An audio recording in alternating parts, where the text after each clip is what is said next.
is our cat Smitty. One thing about animals is they really understand how to do yoga. They are natural yogis in every way. They know how to relax. Smitty helps me out.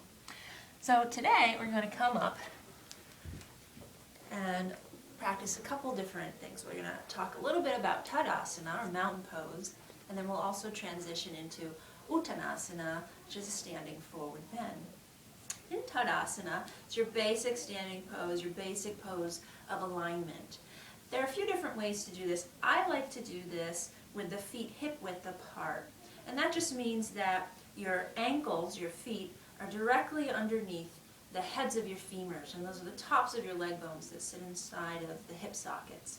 A good way to keep that alignment is to have a block, and you place the block between your legs, and that gives you the correct spacing. The other thing the block will do is it teaches you the action in the thighs. So you're slightly squeezing the block, and then the thighs roll back behind you. So the block just slightly presses back towards the wall behind you. Feet spreading. You want to feel into your feet at all times. Toes pressing down. Arms at your sides. And I like to imagine there are little weights in the fingers that help to lengthen the arm bones down. And then you feel that lift right up to the front of the chest, the heart, the shoulders soften down, the spine lengthens. Other key point here that I often see with people is that the ribs, and I'm also one that has this problem from time to time, is that the ribs like to come forward.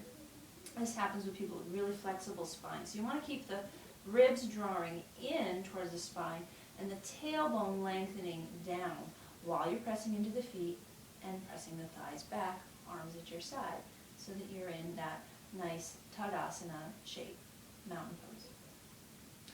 From mountain pose, we transition to our forward bend, Uttanasana. I'm just starting out with blocks here today, as a lot of people, when they're first starting out in yoga, use the blocks. It's helpful, especially when the hamstrings are kind of tight.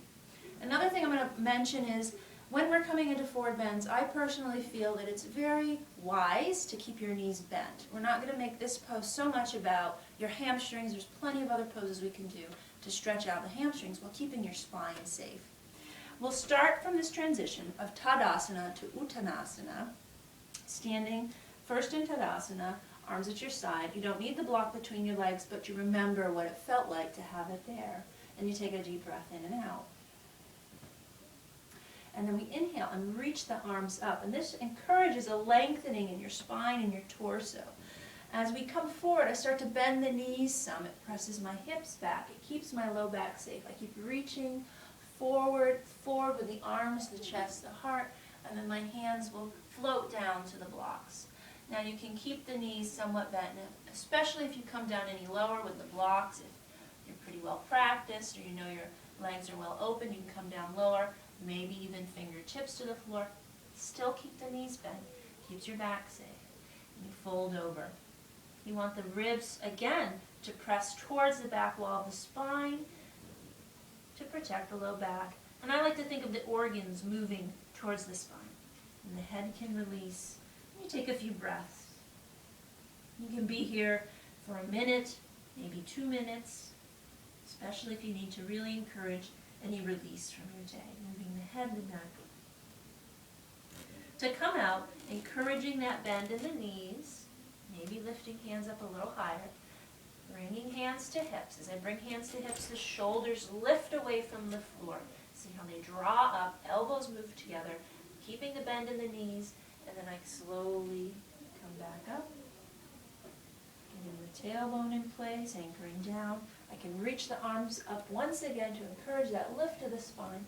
Hands together and in front of the heart. Anjali Mudra. I hope that was helpful. And you can check out more tips on classes, yoga, Ayurveda, Reiki, and art at www.shaktiyoganh.com.